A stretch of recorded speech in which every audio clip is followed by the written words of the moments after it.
Shalom, family. I want to thank everyone for praying for me. I'm feeling much better. I'm pretty much almost like at 80%. I just rested my body off of social media, everything off Friday and Saturday, and just spent my time with Yahuwah, my Sabbath, and really just got into studying his word. And he started talking to me about being a wife, a mother. I do have sons. I've been blessed with sons and daughters. I have a lot of children, but I've been blessed, very blessed with my children. And being a wife has really been difficult at times, and having a husband has been equally difficult, but most people don't want to get married. So I want to just really talk about our people, because this is who my message is for, is our people. And I want to share from a woman's perspective about being a wife and about being a husband. And we're going to come out of Ephesians 5:22 through 25. And we're going to look at the wives. Ephesians 25:22 through 24. Wives, submit to your own husbands as to the master. For the husband is head of the wife, as also Messiah is head of the assembly, and he is the Savior of the body. Therefore, just as the assembly is subject to Messiah, so let the wives be to their own husbands in everything. Now, Ephesians 5:25, this is to the husbands. Husbands, love your wives, just as Messiah also loved the assembly and gave himself for her. So, if you listen to both of the verses, it says the wives are supposed to respect their husbands, and husbands are supposed to love their wives. And Paul doesn't just tell wives to love their husbands here, nor does he tell husbands to respect their wives. Why? Because he's addressing the deepest spiritual needs of each. A wife's core need is security through love. A husband's core need is honor through respect. Husbands are called to love like the Messiah. Paul sets the bar impossibly high for men to love sacrificially, love sanctifyingly, and love nourishingly. This is not domination. It is a servant leadership modeled after Yahusha. And wives are called to respect like the assembly. For wives' submission and respect are not about inferiority, but about divine order. And it's just as Israel's to honor Yahusha as head, the wife honors her husband's role as leader. Respect means trusting his leadership, supporting his vision, and speaking words that build him up rather than tear him down in Proverbs 14:1. It does not mean blind obedience to sin, but it does mean honoring his position. So, as a woman's perspective on respect and love, men often think, why does it say husbands love but wives respect? Well, here's the truth from my heart. I'm just going to give you my opinion. When a husband truly loves his wife as Messiah loves the assembly, she blossoms. She feels safe. She feels secure. She feels very cherished and valued. Her respect flows naturally. But when love is absent, respect is difficult. Love is the soil. Respect is the fruit. So Paul's words aren't random. They go to the core of a woman's design.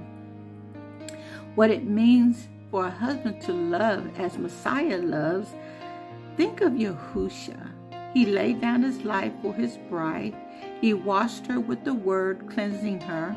He intercedes for her daily, and he is gentle and patient, yet firm in truth.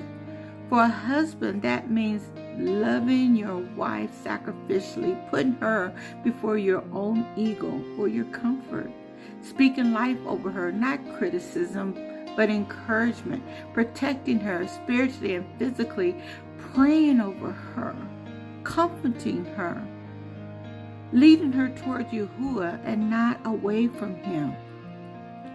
Sometimes men can be verbally abusive and emotionally abusive and mentally abusive and physically abusive. And I'm not saying women are not that way towards a man, but most of the time men don't understand when they say things like, I remember when you were young, you were so slim and, you're not as pretty as you used to be. You need to stop eating that cheesecake.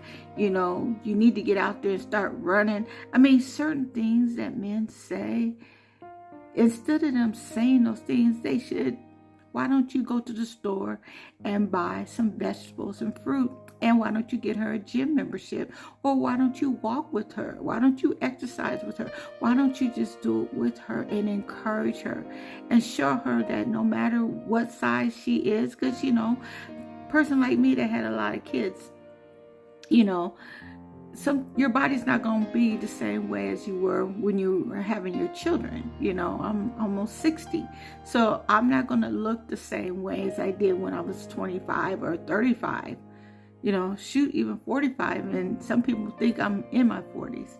And that's a blessing because, when you take care of yourself, you don't sleep around with a bunch of men, and you don't drink or you don't smoke. You don't get caught up in trying to be like everyone else, and you just want to age gracefully.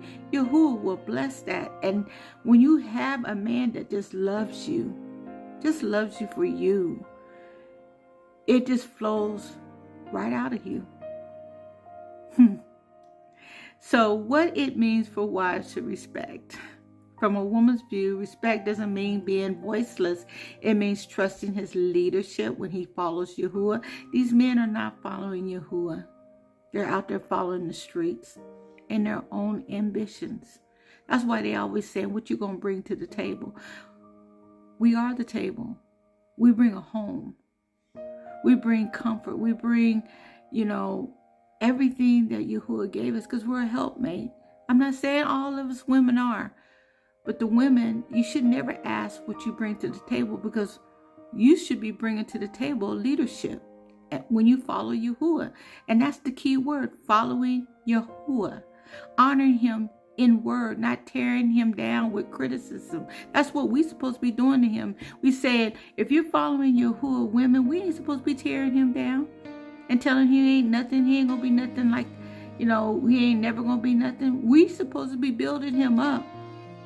We're supposed to be supporting him so he can stand strong in his role as leadership over the home, as the provider, not putting demands on him that are unrealistic.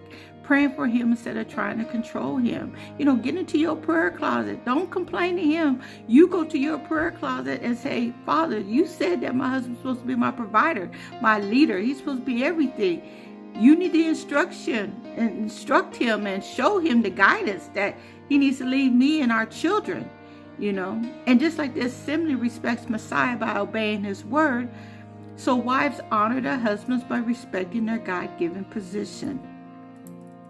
The mystery of marriage, Paul reveals the secret. Husbands equal to Messiah, wife the assembly, Israel the bride. So when men love rightly and women respect rightly, then marriage becomes a living parable of salvation. It shows the world how Yahushua relates to his chosen people. In Song of Solomon, the bride longs for her beloved just as Israel longs for Yahushua. In Hosea, Yahuwah is the faithful husband even when Israel is unfaithful. In Isaiah 54:5, your maker is your husband, Yahuwah of hosts is his name. Marriage is never just about the man and woman. It's about reflecting Yahweh's eternal covenant. So a clear picture for men. For me as a woman, brothers, your wife doesn't need you to be perfect, rich, or powerful. She needs your love, steady, sacrificial, like Yahushua. When you love her, she feels safe to respect you. When you cherish her, she flourishes. And when you lead her towards your Yahuwah, she will follow you with joy. Your love teaches her about the Messiah. If you are harsh, neglectful, or selfish, you misrepresent Yahushua. But if you are patient, faithful, and gentle, you show her the heart of the bridegroom. And wives and husbands, this is for you. Husbands, love is your greatest weapon and your greatest witness. Wives, respect is your gift that strengthens your husband's soul. And together you are living out the mystery of Yahushua and his bride.